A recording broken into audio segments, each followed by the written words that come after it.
Seguimos en esta tertulia de jueves 9 de junio de 2022. Estamos con Gloria Robaina, con Santiago Gutiérrez, con Esteban Valenti y con Martín Couto. Vamos al segundo tema que tenemos para hoy. El Poder Ejecutivo está preparando en estos días el proyecto de ley de rendición de cuentas que debe enviar al Parlamento antes del 30 de junio. Tanto el presidente de la República, Luis Lacalle Pou, como la ministra de Economía, Azucena Arbeleche, adelantaron que esta vez existe un margen acotado para el incremento del gasto. Santiago, tú sugerías discutir sobre cuáles deberían ser las prioridades en cuanto a refuerzos presupuestales, ¿no? Sí. Bueno, te escuchamos. A ver, ¿cuáles son las tuyas? ¿Tenés lista ahí? No tengo. Porque es momento en que todos hacen lista, ¿no? No tengo todos la de Papá Noel, no tengo. Obviamente que creo que porque el gobierno ha hecho esto, obviamente es discutible, pero que ha tenido un manejo responsable, o por lo menos ha generado un espacio, llamemos espacio fiscal, que como decía el contador economista Danilo Astori, hay, creo, la oportunidad en esta rendición de cuentas para incrementar el gasto, o por lo menos también se utiliza mucho la rendición de cuentas para redireccionar gastos. Y en ese sentido creo que Uruguay, obviamente el que prioriza todo no prioriza nada, tiene que elegir las cosas que tienen más urgencia o que son más importantes o que no sean tan importantes a corto plazo. Con esto me refiero puntualmente a la educación, en el que, de nuevo, como en el primer tema, todos estamos de acuerdo en que tiene que haber cambios. Después podemos tener matices en cómo, cuándo, dónde y por qué, pero todos estamos de acuerdo en que tenemos un problema grave en educación y que es la clave del desarrollo de nuestro país, como lo es en casi todos los países del mundo. Entonces, por ahí vinieron las pistas del gobierno, ¿no? Por ahí venían las pistas del gobierno. Se va a dar un incremento en educación. Lo que no se sabe es exactamente cómo, ¿no? Cómo, cuándo y por qué. ¿Por qué sí? ¿Cómo y cuándo? Creo que sin lugar a dudas tiene que ser uno de los puntales en la rendición de cuentas la educación, para impulsar cambios. Se habla de una reforma curricular y bueno, de muchos otros temas más. Creo que además el gobierno tiene que cumplir con su compromiso, que además está hecho ley en el presupuesto nacional, que es empezar o adelantar o empezar a cumplir con la recuperación salarial. Con lo que obviamente tiene que ver con la rendición de cuentas, que son los salarios públicos, y colaborar cuanto sea posible en aquellos privados, como ha tratado de hacer y anunció en el mes de abril.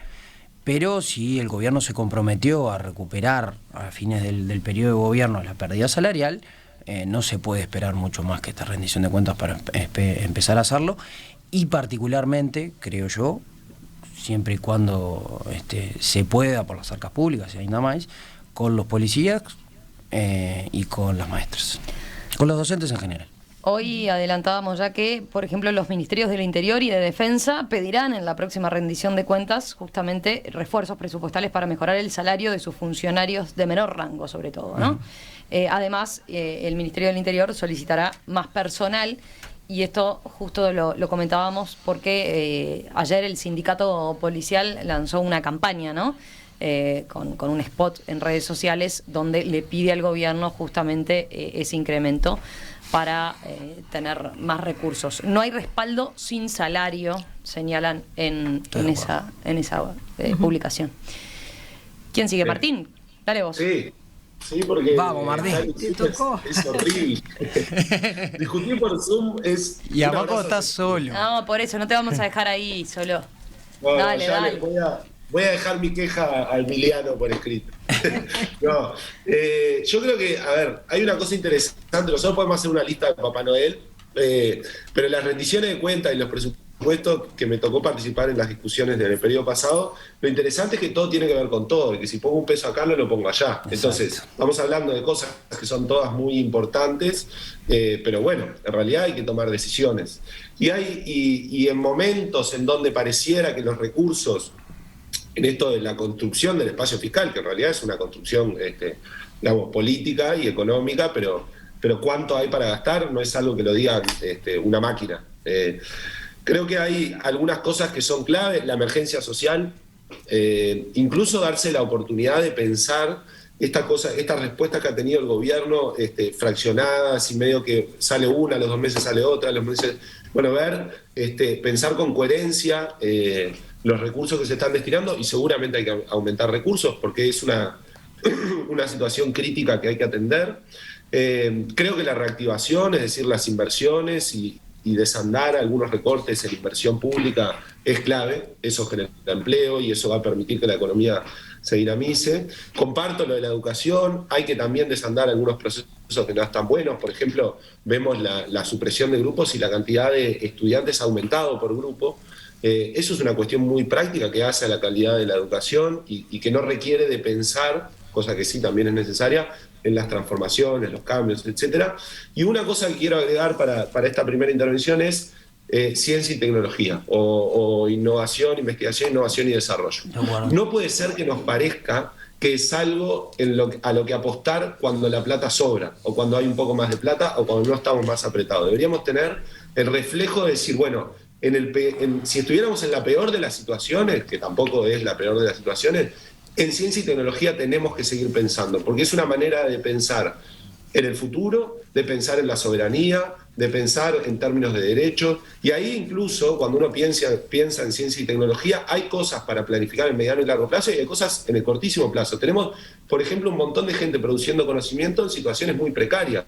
Aquellas personas que están haciendo sus doctorados y que son tratados como estudiantes, pero que en realidad trabajan en laboratorio, producen conocimiento, cobran becas, no tienen ningún tipo de derecho laboral. Ahí hay tal vez alguna cosa muy específica sobre la que avanzar, pero creo que en general pensar en la construcción de un sistema nacional de innovación y apostar a la creación de conocimiento, en los momentos en que parece que no hay tanta plata, debería ser algo a lo que no renunciemos. Santiago quería agregar algo. No, al respecto, el Movimiento por la Patria presentó en una reunión con el Ministerio de Economía un principio, la rendición de cuentas y un camino gradual para llegar al 1% del PBI para innovación y ciencia y tecnología. Gloria. Bueno, qué temita.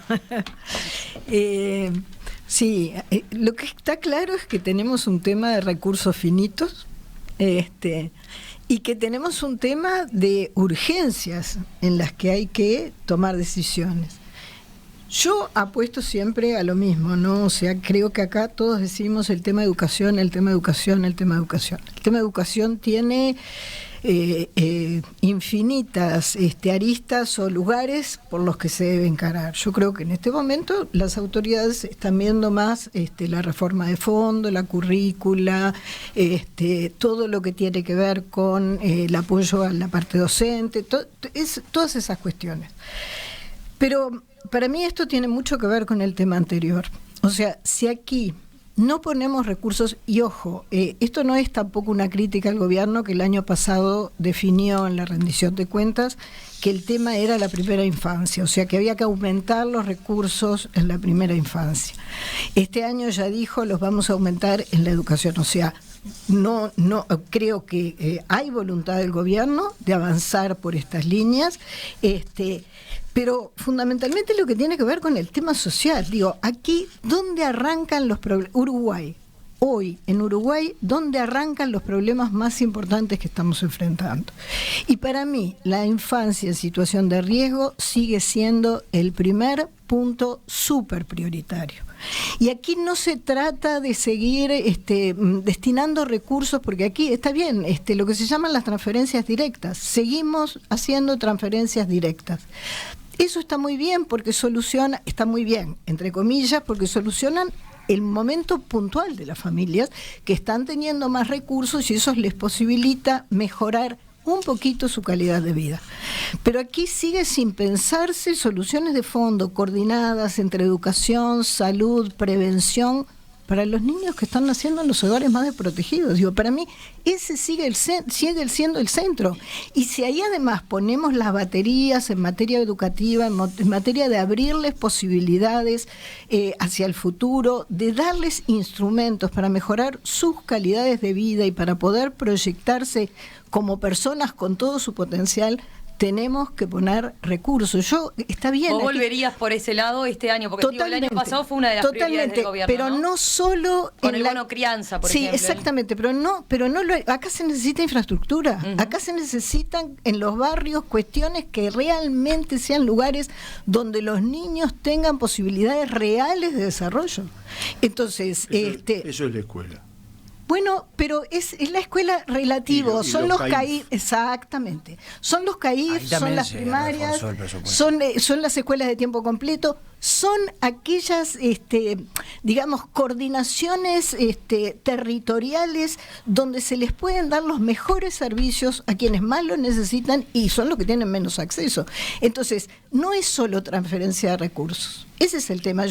Me pareció muy bien, digo, el gobierno incluso lo dijo hace poco tiempo, se ha aumentado lo que han sido las transferencias, creo que se hablaba de $200 millones. No, 50. Bueno, yo para las cifras soy muy mala, pero te quiero decir... conferencia fueron 50. Bueno, pero lo que quiero decir es, ¿a qué dineros se están...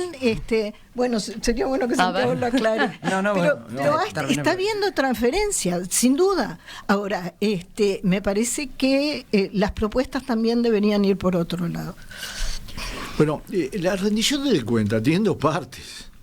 Nosotros estamos asumiendo que una de las partes es inconmovible, claro, que son los ingresos, y no es así. Bueno. No es así, es ahí donde no nos vamos a poner de acuerdo, o donde cuesta mucho poner de acuerdo. Y yo no lo digo por maldad, porque haya un proyecto no, es una política, es una concepción, es un modelo. Pero cuando hablas de los ingresos, ¿a qué estás apuntando concretamente? Es muy simple, el Estado gasta lo que ingresa en el Estado. Y más. Pero vos querés... A veces gasta más. No, decir incrementar la base de ingresos. No, el tiempo pero gasta más, si todos vos, los años. en cualquier circunstancia tenés que considerar eso.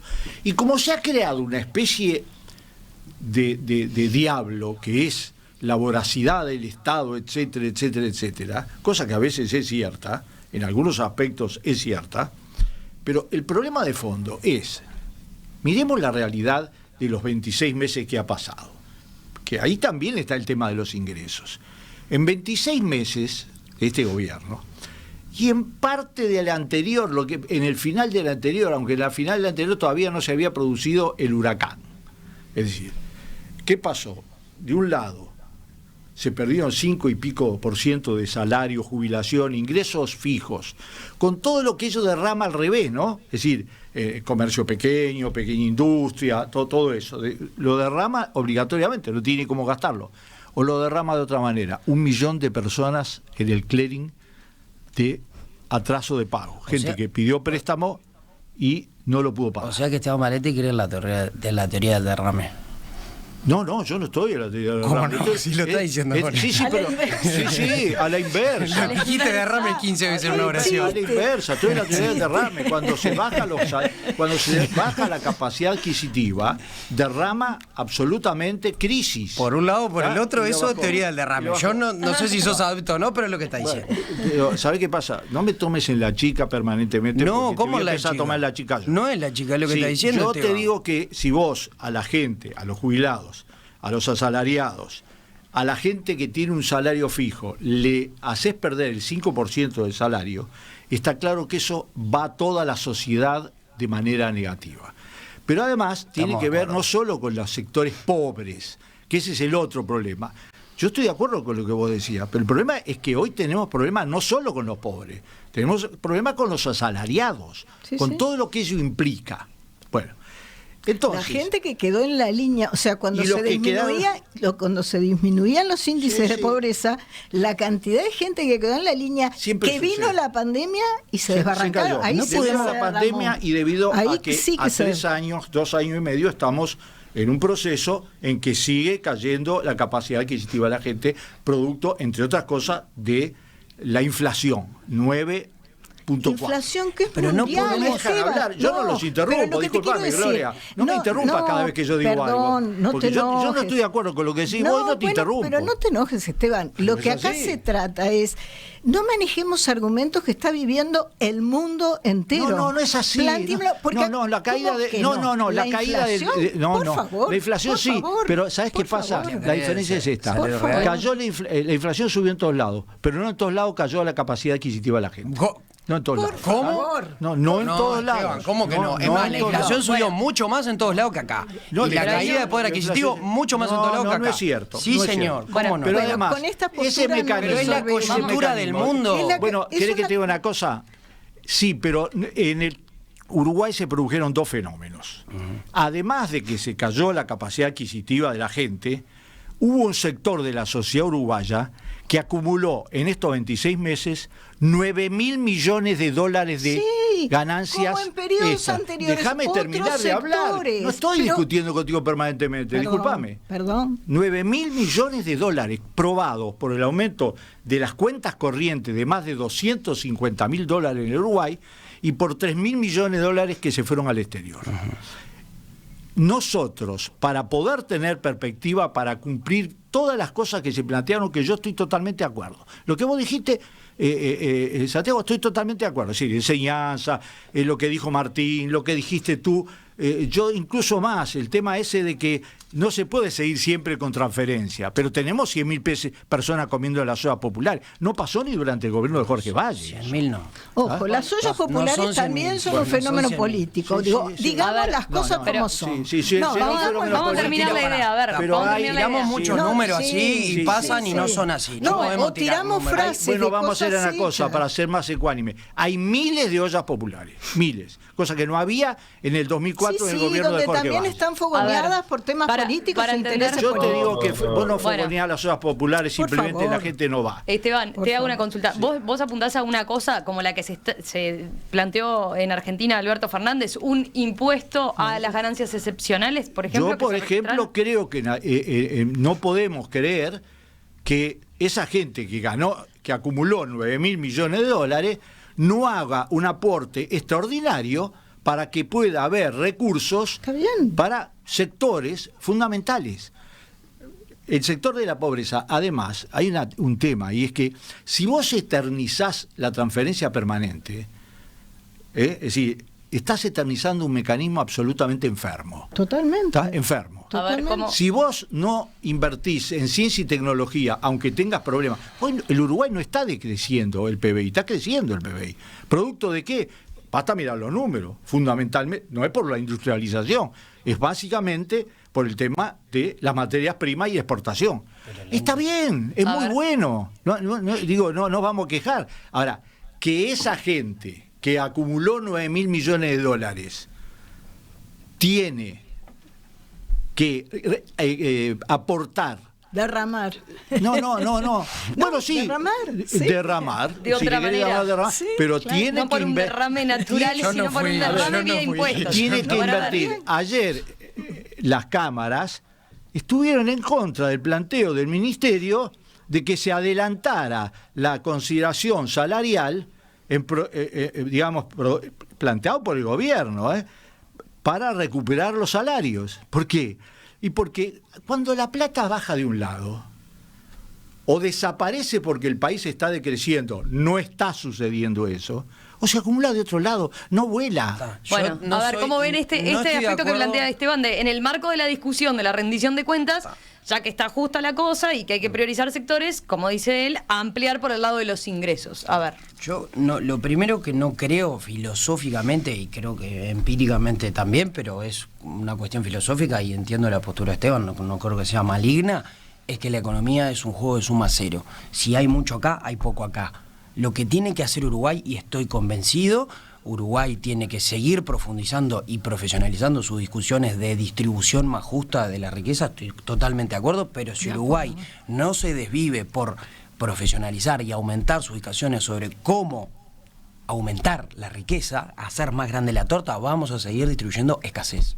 Pero yo estoy de acuerdo con eso. No, pero lo que pasa es que siempre discutimos sobre que El problema es que si ahora- unos tienen mucho, hay otros que tienen poco. Yo no estoy de acuerdo con esa Bueno. postura. Creo que va a haber muchos que Está bien, pocos que tienen mucho siempre. Pero si esos tienen mucho, hay otros muchos que pueden tener más. No es suma cero. No creo que hay 100 y hay que repartirlo, y si unos tienen 90 hay otros que tienen 10. Hay que tratar de tener 150. Y unos tendrán 78 y otros tendrán 25. De acuerdo, pero Santiago. creo que es así. No se comprobó nunca. Bueno, no importa. No se comprobó nunca. Lo que seguro Solo se comprobó en que bueno. en los sistemas en los que se desvivieron por sacarle a los que generaban, mataron a los que generaban y los que Depende- recibían no recibieron. Depende Bueno, de cuándo. El Martín. estado del bienestar está basado en eso. Pero por supuesto, pero ni chicha ni limonada. Bueno, Yo pero- no soy un extremista Pero en de este caso ningún podría punto. ser una cosa, vos decís, excepcional, a ganancias excepcionales como está planteado ahora. Claro. Martín, No por sé cómo favor, se vamos a instrumenta. dejarlo hablar, Martín. por favor. Mirá, Tarde, por suerte Gloria, tenés una de hecho, compañera voy a- de tertulia como Gloria que te defiende y se acuerda de vos. Bien, de hecho la voy a pelear, pero lo voy a dejar para el final para no generar pelotera antes. No, yo creo, a ver, esta discusión sobre la torta, si se agranda, si qué repartimos, está bien, me parece que podemos pensar en dos momentos. Si yo tengo una torta en un cumpleaños hoy, no le puedo decir a un gurí, mirá, No, ni que hablar, Martín, de una acuerdo. torta más grande, Te prometo una entonces torta ahí más te va a grande. tocar tu pedazo. No, estamos de acuerdo, estamos de acuerdo. Entonces, el problema de distribución, que tiene que ver además con algunas medidas que tomó este gobierno, antes incluso de la pandemia, en tiempo récord, asume y aumenta el IVA. Y sabemos que el sistema tributario es muy importante para la distribución del ingreso y que el IVA es el peor impuesto en términos de distribución del ingreso. ¿El IVA es el 22%? El IVA que aumentó de las tarjetas Pero de Martín... Por débito, favor. las compras de débito y Pero crédito, o que sea, es además si queremos una- tener una- discusiones, si no vamos a discutir de una... Está Sí, bien, claro. seguir con tu punto, Claro no que importa, discutimos. pero me parece Claro. una nimiedad, Sí. es una pavada. No, Vamos no a es una decir- nimiedad, no es una nimiedad porque habla, entre otras ¿Es cosas... a los sectores más vulnerables o le está sacando a la gente que compra con su tarjeta naranja Itaú? No, sea es malo. la compra por Eso- medios electrónicos es generalizada. Sí, pero No los que es- tienen realmente dificultades no pagan IVA. Te la tienen en su tarjeta de Uruguay Social. Lo demás No, pero le bajaron un descuento del 4% al 2% a los que hacen compras con tarjeta Gold. No sea malo, No, Martín. bueno, Si lo hacía el Frente Amplio era una medida social. Si lo hacemos nosotros le están complicando la vida a la gente. Ve. No, es que lo que hizo el Frente Amplio fue eliminar impuestos indirectos, muchísimos que había, porque lo que hicieron fue sumar uno atrás de otro, y bajar paulatinamente el IVA, y entre otras cosas, si había que recaudar más, aumentar en los Pero impuestos directos. si que uno tienen que dice en ver- la radio que el Frente Amplio bajó el IVA es el 22% de toda la vida. Y sigue siendo. No, lo bajó el Frente Amplio. No es más el 22%. No, y ahora con Era compras 23. electrónicas, Era 23. aquella disminución que había habido al 20%, Sí. la volvió a subir. Entonces, ahí hay una suba de impuestos. Pero Está bien, déjeme, pero... porque- Está bien, Dale, sí, dale, sí, dale. sí. Perdón, Termina, perdón, Martín. perdón. Otra cuestión que tiene que ver con lo distributivo y tiene que ver con cómo uno vive las crisis y cómo sale de las crisis es la pérdida de salario. Y nada dice que esta pérdida de salario que se corrobora en el sector público, en el privado, era la única opción. De ninguna manera. Nada indica que sea eso. Y además, de vuelta con lo de la torta y los dos tiempos, a mí no me alcanza con que se diga que al final del periodo vas a recuperar. O sea, lo que están diciendo es al final del periodo vas a llegar al nivel de 2020.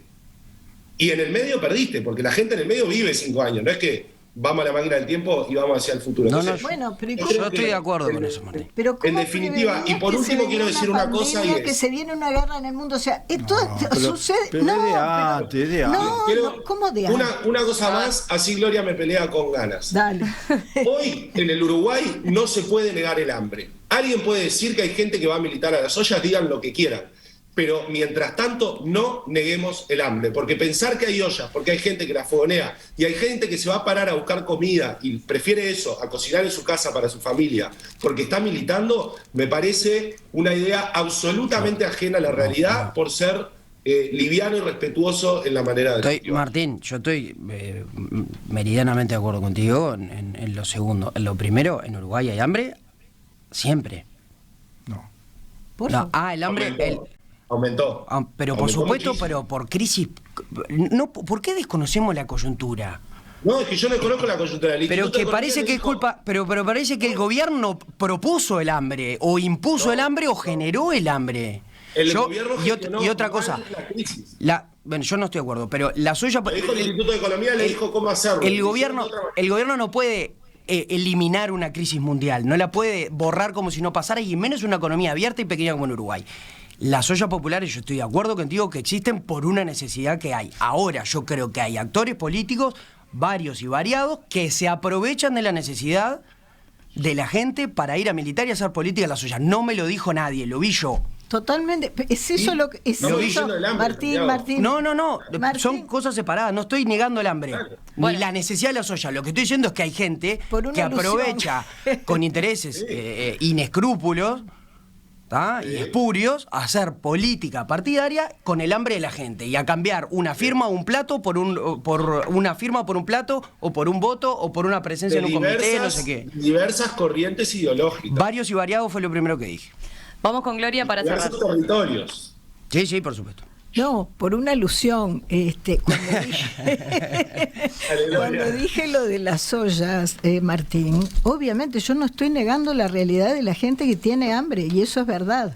Ahora, El informe de también los hay, docentes también no lo hay negan. discurso, ¿cómo? El informe de los docentes en escuelas y liceos donde hay hambre. Sí, claro, eso sabes qué, Esteban, a mí yo no me olvido de que los niños comían pasto, ¿viste? Entonces, en este tema hay discursos y hay leitmotiv repetidos por ciertos actores políticos que, bueno, vayamos a ver si realmente son reales. El otro día Entonces, estábamos aquí en perspectiva a Juan Gavito, integrante del CODICEN, y nos decía que a propósito de ese informe, ellos no estaban, nadie había notificado formalmente, ni la directora de esos Hay una liceos, carta ni las pública. inspectores Bueno, ¿tú sabes? de esos liceos habían notificado a la ANEP de semejante cosa. Pero hay Hubo una carta pública. crítica, Pero lo que hubo digo una es que, crítica lo que digo es que de las no se autoridades deja- no estaban recibiendo No, una pero es información más, para atender esa situación. hubo una crítica en que no se dejaba repetir el plato en determinados centros educativos, y hay una orden de Florit que en aquel momento dijo no se repite la comida, o sea, los niños comen un plato. Entonces, ojo como manejamos estas cosas. Eso es lo que a mí me irrita y me revela. El manejo político, el manejo de estas cosas como consignas, como leitmotiv, como decir, los niños comían pasto, los niños están pasando. Por supuesto que sí, pero claro, ¿quién niega la crisis social que estamos enfrentando? Absolutamente nadie. Ahora, Martín, no me podés negar que hoy muchas de las ollas populares son centros de actividad política para muchos militantes de la izquierda. Y eso se está manejando de esa forma, o somos tontos. Mirá que digo, No. yo también Pero conozco, estamos hablando conozco cómo se trabaja estamos hablando de la políticamente. rendición de cuentas y del hambre, y yo priorizo hablar de la plata que tiene que poner el gobierno y las medidas que tendría que haber tomado antes de esa discusión, que si querés la tenemos seguro. La Está tenemos bien, seguro. yo, en Pero cuanto- el hambre no desaparece porque haya gente Por militando supuesto, por por todas las supuesto. corrientes Ahora, ideológicas. ojo, también mirá cómo desapareció el hambre en los gobiernos anteriores, ¿no? Bastó que viniera un poco de crisis para que muchísima gente tuviera que ir a comer, volver a comer en las ollas populares. O sea que, ¿de qué estamos hablando? Acá Bueno, otra vez era un los poco números implícito, no nos están diciendo lo que en realidad sucede, porque el manejo de los números también sabemos que se hace para un lado y para otro.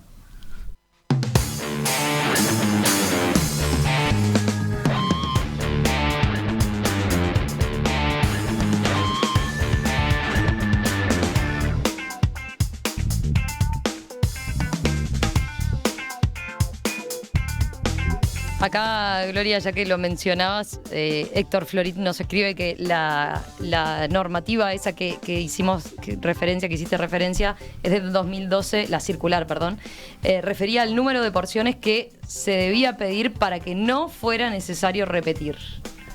Bueno, está bien, es muy bueno, Por las bienvenida, dudas, vamos a bienvenida hacer a la la aclaración, aclaración. pero esto se difundió públicamente y él no hizo la aclaración. Yo te quiero hacer un solo comentario. No, el número de porciones. No se puede Tenía que repetir o pedir- pidamos las porciones. Yo lo adoro a Héctor, le mando un abrazo grande. No, yo también, y le tengo un cariño muchísimo fenomenal, respeto. pero entre no Gloria, se puede tengo repetir y muchísimo pidamos las respeto. porciones para que no se pueda repetir, es que no se puede repetir. Gloria, vos decís que hay gente que milita en las ollas populares. Bueno, yo te digo que hay gente de gobierno que milita en las asociaciones gremiales que se están llenando de oro. Pero sí, lo dijiste Militan, toda es la decir, vida. Eso ¿cómo lo- es que te el lo he dólar está a oído. 39 pesos y no hay ninguno de ellos que salga a decir Porque que la soja está a 600, Lo he oído. Esteban. Que el presidente de la República vaya a Soriano a decir que es empleado de las federaciones agrarias. Discúlpame, yo no lo había escuchado en mi vida. Lo dijo él, no lo dije Hay yo. tantas cosas Bueno. que no escuchamos. Nos vamos, cerramos por hoy la tertulia. Martín Couto a la distancia, que creo que por última vez, ¿no? Porque se come las uñas, por Martín. Se come las uñas, está desesperado ahí, Martín. Bueno, para la semana que viene ya vas a estar bien, Martín. Además, Martín es de los que nunca falta, siempre está presencial. No, reconozco así que no fue justo para Martín. No, igual bien. Yo, Romina, sé que no hay telegramas, pero voy a hacer una cosa horrible, que es 12:30 en la circunvalación del Palacio se presenta el proyecto de memorial de expresas políticas. Una cosa que tendría que haber ocurrido hace mucho tiempo. Y seguramente a pesar de la gripe voy a estar ahí, porque si bien mi vieja no lo puede ver, muchas de sus compañeras sí. Así que me parece que es una cosa de justicia. 12:30 en la circunvalación del Palacio se presenta el memorial, que estará pronto para diciembre, dice. Perfecto. Ahí está tu mamá. Martín Couto, Santiago Gutiérrez, Gloria Robaina, Esteban Valenti. Gracias a los cuatro. Un abrazo grande y nos reencontramos seguramente en los próximos días. Gracias. Que pasen bien. Una gracias.